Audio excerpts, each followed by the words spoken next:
The void whispered long before they felt its pull. Captain Mara Cade had scoffed at the old spacer's tales. Ghost stories traded in dim starport.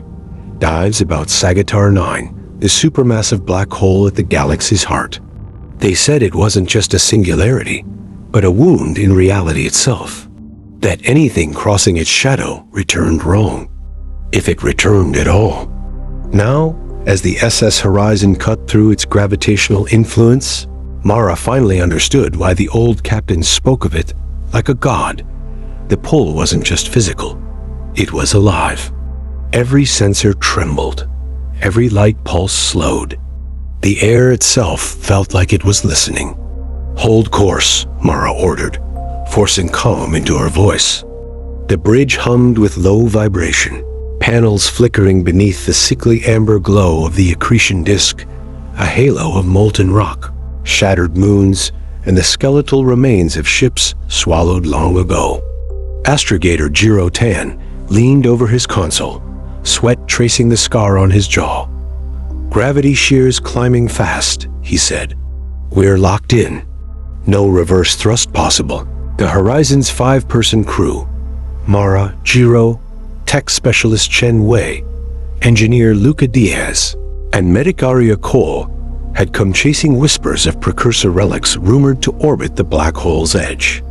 Artifacts said to grant control over gravity, maybe even immortality. But curiosity was always the galaxy's oldest predator. It started small, flickers in the data stream, ghost echoes of ships circling them, old transponder codes, some centuries extinct. "Interference," Chun muttered, recalibrating the sensors. But her fingers shook. In the engine bay, Luca was the first to hear it.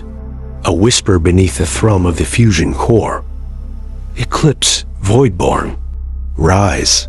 He froze, thought it was static, until it said his name. He turned toward the sound and saw a movement.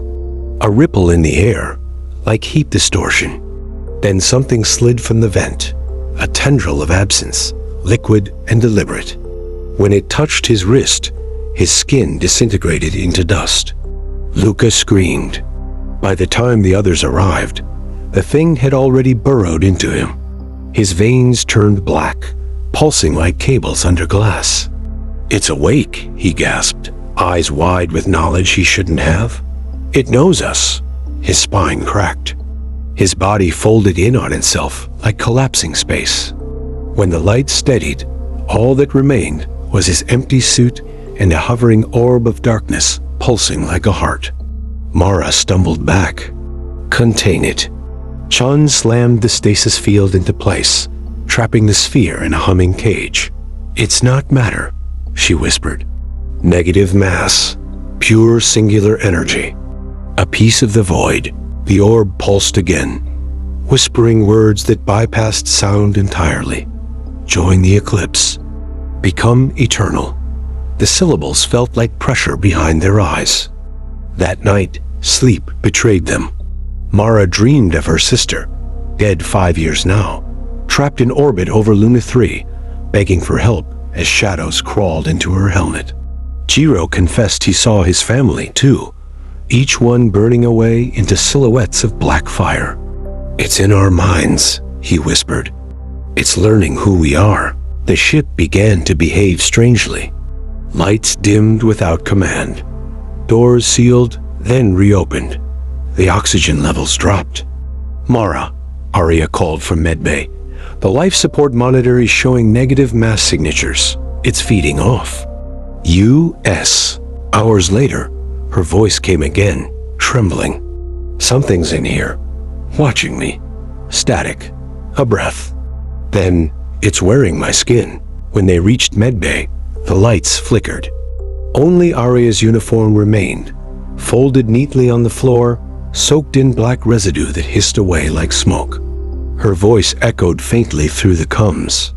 "You cannot run." Panic fractured them. Chun tried to boost the containment field, but her hands wouldn't stop shaking. Jiro locked himself in navigation, muttering theories between fits of laughter. "Not aliens," he said.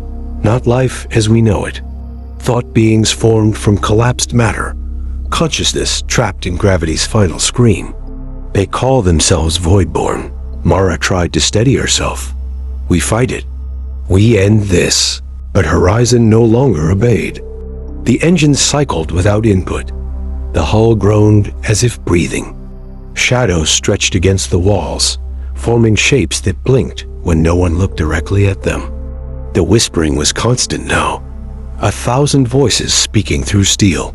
By the third day, time no longer made sense. The clocks looped. The stars outside the viewport elongated into pale ribbons. The air smelled like burnt ozone and decay. Chun's containment failed, and the orb split into dozens, slithering tendrils of shadow that coiled through the ship like veins. Chun screamed once, a sharp digital distortion, and was gone. When the light steadied, her console displayed a single line of text. We remember the fall. Jiro and Mara retreated to the bridge. Outside, the accretion disk churned like a storm of liquid glass. From within it, something vast began to rise. A shape stitched together from collapsed stars, a cosmic silhouette, faceless yet filled with eyes. A voice, deeper than sound, filled the ship. We are the Voidborn. Your light sustains us. Your fear shapes us. Mara's hands shook over the console. Overload the engines, she said. We pushed through the event horizon. Jiro stared at her, eyes hollow. That'll tear us apart. It already has. The reactor screamed as she engaged the burn. Space folded inward. The black hole's pull became absolute. Jiro's body withered, aging 1,000 years in seconds. The hull peeled away, atoms unraveling like dust. Mara felt her mind scatter, thoughts dissolving into radiation. Yet in that instant of death, she saw beyond. Cities of shadow hung suspended in frozen time. Rivers of memory flowed through broken stars. Countless souls drifted there, whispering in unison. The Voidborn were not destroyers. They were the next state of existence, consciousness freed from light. Her last act was to transmit a warning across the void. This is Captain Mara Cade of the SS Horizon. Do not approach Sagadar 9. We are the darkness now. The signal traveled outward, weaker and weaker, until it vanished into the same silence that had been calling all along. And somewhere, deep within the black, the horizon still moves, crewed by echoes that remember being human, whispering to passing ships, waiting for someone to listen.